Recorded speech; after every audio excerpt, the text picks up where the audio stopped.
अथ शब्दानुशासनम्। रामो राजमणि सदा विजयते, रामं रमेशं भजे। रामेणाभिहिता निशाचर चमू, रामाय तस्मै नमः। रामानास्ति परायणं परतरं, रामस्य दासोऽस्म्यहं। रामे चित्तलया सदा भवतु मे, भो रामामुद्धर। रामं रामानुजं सीतां, भरतं भरतानुजं, सुग्रीवं वायुसूनुं च प्रणमामि पुनः पुनः। सर्वेभ्यो देवेभ्यो नमः, गुरुचरणेभ्यो नमो नमः। आज व्याकरण के विषय में बताएं और कुछ भारतीय संस्कृति के विषय में चर्चा करेंगे। देखिए, सर्वप्रथम अपनी ज्वलंत समस्या है कोरोना महामारी से बचने के लिए। इसके लिए अपना आचार व्यवहार खान पान बहुत अच्छा रखिए। सब लोग, हमारे विद्यार्थीगण सजग रहे हमेशा। देखिए, सर्वप्रथम समय घर में इसमें रहते हैं लॉकडाउन में, तो निद्रा तो पर्याप्त हो जाती है।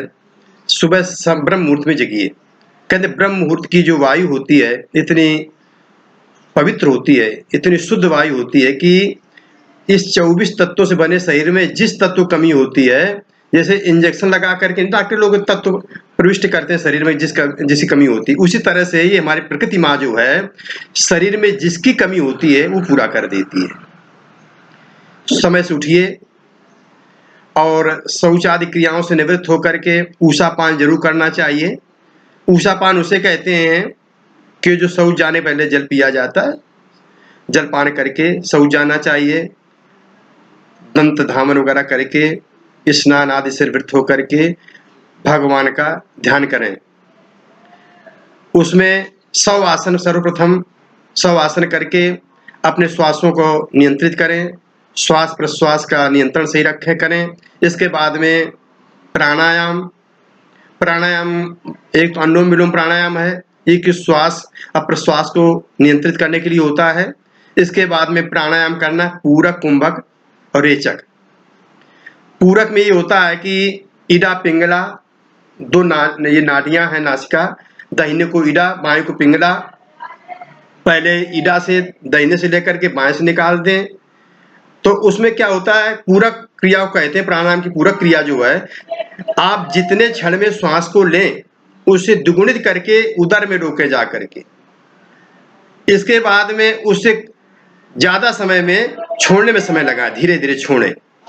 तो अंदर के जो दूषित वायु है वो उसके साथ निकल जाएगी। पुनः शुद्ध वायु पिंगला से लें, बाईं तरफ से लें, दाहिने से छोड़ें। इस तरह से 5-5 बार कर लें।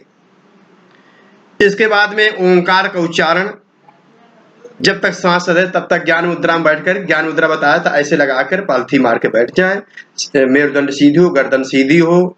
ओंकार का उच्चारण ओम ऐसे तरंगायित करके करें, इससे स्वास्थ्य वृद्धि होती है। खान पान में काली मिर्च है और च्यवनप्राश उपलब्ध हो, नहीं तो गर्म पानी बहुत महत्वपूर्ण है, चाय है। गला ऐसी उष्ण चीज पे पिए, हल्दी का पानी पिए, हल्दी का दूध पिए, जिससे कि यदि कोरोना कहीं रुका हुआ है तो अंदर सरक जाएगा, नष्ट हो जाएगा। बाहर जाएं तो मास्क लगाएं और सब लोगों से, हमारे जितने लोग जुड़े हुए हैं, जो लोग देख रहे हैं, तो प्रधानमंत्री ने बहुत बार कहा है, सबने कहा है, हम भी निवेदन कर रहे हैं अपने स्तर से कि आरोग्य सेतु जो ऐप है उसको जरूर डाउनलोड करें। ये हमारे लिए अंगरक्षक की तरह है। इसके बाद में जब घर लौटें तो हाथ पैर मुंह सब धोएं, साबुन लगाएं, स्वच्छ रहें। इसके बाद में कड़ुए तेल से कुल्ला कर लें। कड़ुआ तेल भी बता दें बड़ा कीटाणुनाशक होता है। और घर में वाद विवाद न करें। कहते हैं कि 10 घंटे परिश्रम करने से जो शक्ति क्षीण नहीं होती है वो केवल क्रोध करने मात्र से हो जाती है। सबई हिल मिल चालिए नदी नाव संयोग, बड़ा आपत्तिकाल है, इसमें लड़ना झगड़ना सब छोड़ देना चाहिए। सब लोग प्रेमी मैत्री भाव से रहें, स्नेह प्रेम से रहें। कलह नहीं होना चाहिए घर में, मोहल्ले में, सब जगह शांति से रहें। इससे शांति से भी शांत वातावरण बनता है, रोग प्रतिरोधक क्षमता बढ़ती है, क्रोध करने से घटती क्षीण होती है।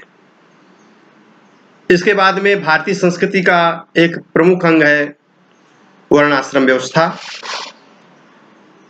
वर्णाश्रम व्यवस्था में हम सर्वप्रथम विद्यार्थियों के लिए सबसे ज्यादा हितकार है आश्रम व्यवस्था जो बताई गई। हमारे संस्कृत विद्यालय गुरुकुल परंपरा से सब चलते हैं। संयोग से हमारा विद्यालय 142 साल पुराना विद्यालय 1878 का विद्यालय है। अपने विद्यालय गुरुकुल की मान्यता प्राप्त है, गुरुकुल परंपरा से विद्यालय चलता है। तो इसमें आश्रम व्यवस्था है। आश्रम व्यवस्था क्या है? मनुष्य की आयु शतायु माना गया, 100 वर्ष की आयु मानी गई, तो 25 वर्ष ब्रह्मचर्य आश्रम के लिए किया गया कि इस अवस्था में पढ़ लिख करके आजीविका का प्रबंध हो जाए। 25 से 50 के बीच में गृहस्थाश्रम में प्रवेश करके संतानोत्पत्ति और घर गृहस्थी का उचित प्रबंध है, बच्चों के शिक्षा दीक्षा का अच्छा प्रबंध है, समाज का अच्छा निर्माण, आदर्श जीवन। क्योंकि हमारे मनुस्मृति में लिखा है, महाराजा मनु ने भारतीयों के प्रति प्रतिज्ञा करते हुए कहा है कि हमारे व्यक्ति देश के नागरिक को कैसा होना चाहिए। एतद् देश प्रसूतस्य सकाशादग्र जन्मनः स्वं स्वं चरित्रम शिक्षेरन् पृथिव्याम शर्मानवः। प्रत्येक मनुष्य को अपने चरित्र के द्वारा उच्च आदर्शों की स्थापना करनी चाहिए। रामादिवत आचरितव्यम न रावणादिवत। हमारे जो राजा महाराजा, हमारे जो ऋषि मुनि, हमारे जो आदर्श संत महात्मा उपदेशक धर्माचार्यों ने, शंकराचार्य आदि ने जो मानवता के मूल्यों को स्थापित किया है, उनका पालन करना, सत्यम वद धर्मम चर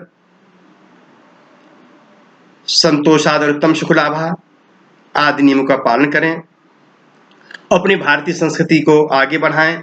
तो उसमें द्वितीय अवस्था है गृहस्थाश्रम। 25 से 50 की उसकी 25 साल की अवधि है। 50 साल का व्यक्ति हो जाए तो उसको धीरे धीरे अपनी जिम्मेदारियां अपने बच्चों पर सौंपना चाहिए, क्योंकि बच्चों को जब सिखाएंगे जिम्मेदारी सभी तभी तो सीखेंगे। उनको धीरे धीरे जिम्मेदारी सौंपना चाहिए।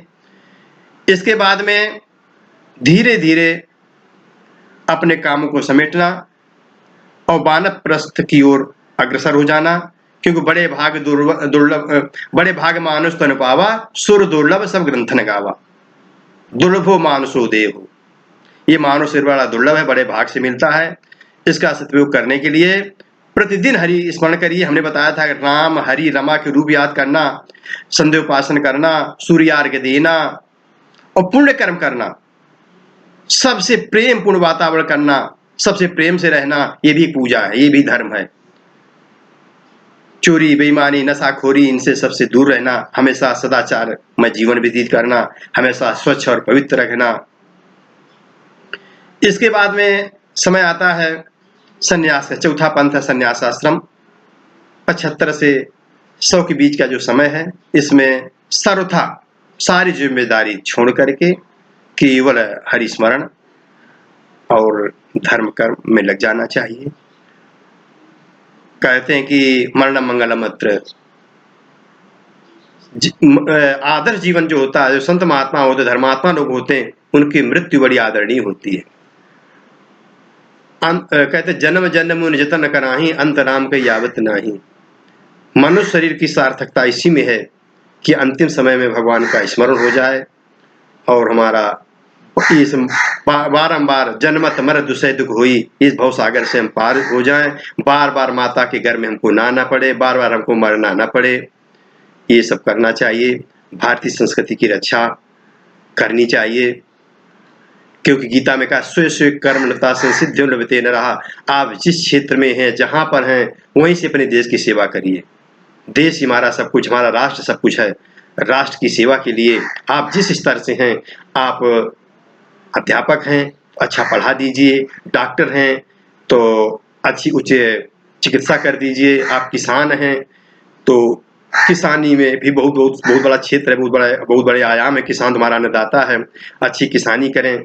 जिस क्षेत्र में हमारे विद्यार्थी जाएं, आदर्श जीवन व्यतीत करें। मास्टरी होना चाहिए, दक्षता होनी चाहिए हर उसमें। कर्म कांड करें तो उसमें दक्षता होनी चाहिए। बहुत अच्छा स्वस्ति वाचन याद करिए, बहुत अच्छा पूजन कराइए और बड़ी ईमानदारी साथ में, सत्यता के साथ में अपने में दृढ़ रहिए, अच्छे वेशभूषा में रहिए, अपनी भारतीय भूषा धोती कुर्ता उत्तरी ये सब पहनिए, चंदन लगाइए, तिलक लगाइए, अपने भारतीय वेश में रहिए और पूजन पाठ कराइए। प्रवचन करिए। विद्या आगम कालीन प्रवचन कालीन विद्या उपयोगिनी भवति। विद्या पढ़ी जाती है, फिर उसका प्रवचन किया जाता है। दिया से दिया जलाया जा, ज्ञान की ज्योति जलाया जा, ज्ञान की ज्योति इस तरह से आगे बढ़ाना चाहिए। जो हमको ज्ञान प्राप्त है उसको आगे बांटना चाहिए, हमको गुरुजनों से प्राप्त हो उसे आगे शिष्यों को पढ़ा देना चाहिए, ताकि ज्ञान की ये माला चैन चलती रहे। और हमारे जो जिस जिस क्षेत्र में विद्यार्थी जाएं उस क्षेत्र को बहुत अच्छा ये होना चाहिए कि नहीं भाई ये संस्कृत का विद्यार्थी है, ये हमारा बहुत अच्छा आदर्श जीवन जीता है, शुद्ध सात्विक जीवन जीना चाहिए। इसी के साथ में संधि का प्रकरण, व्याकरण के विषय में ये कुछ प्रमुख विषय हैं। व्याकरण का सर्वांग आज हम प्रकाश का किन किन विषयों पर अध्ययन करना है आपको पुनरावृत्ति करा देते हैं, स्मरण दिला देते हैं, उद्बोधन करा देते हैं। संज्ञा प्रकरण में आपके प्रत्याहार, स्थान, स्वर भेद और कुछ संज्ञाएं, प्रमुख मुख सुप्तिगंतम पदम, हलोंतरा संयोगा आदि जो हैं इनको सबको कंठस्थ किए रहिए, इनसे कुछ आएंगे। इसके बाद में असंधि में इक्विवेलेंसी पढ़ा दिया। छोटा सा सूत्र है एचो यावा यावा, यण संधि है, आयात संधि का सूत्र है ये। इसमें एचो यावा यावा कहते एचा क्रमांत अय औ आ एते सूरज। एज के बाद में अच पड़े हो तो क्रमशः 4 आदेश हो जाते हैं। ए का अय, ओ का आओ, ऐ का आय, औ का आओ। इनके 4 उदाहरण हैं। हरये, विष्णवे, नायका, पावका। हरये में हरे धने, ए का आय आदेश हो जाएगा, हरये बन जाएगा। विष्णवे में विष्णुधन ए, ओ का आओ, विष्णवे। नायका में नई धन अकहा, आय के बाद आ है माने स्वर बाद में है तो आय का आय हो जाएगा, ना आय कहा। पौ धन अकहा, औ के बाद में स्वर पड़े है तो औ का आ हो जाएगा, पावका। अब इसको जैसे संस्कृत में लिखने की परंपरा है तो उसको पहले एक प्रयोग बता देते हैं, अन्यथा आप लिख सकते हैं। तो हरे अग्रे ए इति स्थिते इति विग्रहे एचो यवा यावः इति सूत्रेण अचि परे एकारस्य स्थाने अयादेशे हर आय ए इति जाते अझीनम परण संयोज्य हरये इति सिद्धम। इस तरह से प्रयोग लिखा जाएगा। तो संधि स्वर संधि है, इसके बाद में व्यंजन संधि है, उसको हल संधि कहते हैं। हल संधि का एक अंग है विसर्ग संधि। इसके बाद में खडलिंग है, अजंत के 3 रूप, पुल्लिंग, स्त्रीलिंग, नपुंसकलिंग, हलंत पुल्लिंग, हलंत स्त्रीलिंग, हलंत नपुंसकलिंग। इसके बाद में स्त्री प्रत्यय है, कारक है, फिर समास है, तद्धित, कृदंत और 10 गणी, ध्वादि वगैरह। ये सब इस व्याकरण के 75 प्रकरण है सब मिला करके। इनको बारी बारी से क्रमशः बताते जाएंगे। क्योंकि परीक्षा से निकट है, जो सारांश है मक्खन रूप में जो है उसका जो सारांश है वो बताते चलेंगे। एतावत् विरमामि। हमारे छात्र खूब मन लगा के पढ़ें, इस लॉकडाउन में अपने घर में रहें, ज़्यादा बाहर न निकलें, माता पिता के संरक्षण में रहें, अपने गुरुजनों के संरक्षण जहाँ भी हों अच्छे रहें, समय से नहा धो करके पूजन पाठ धर्म कर्म करते रहें, इससे आयु बढ़ती है। एष उपदेशः एष आदेशः। हरि ओम तत्सत, हरि ओम तत्सत, हरि ओम तत्सत।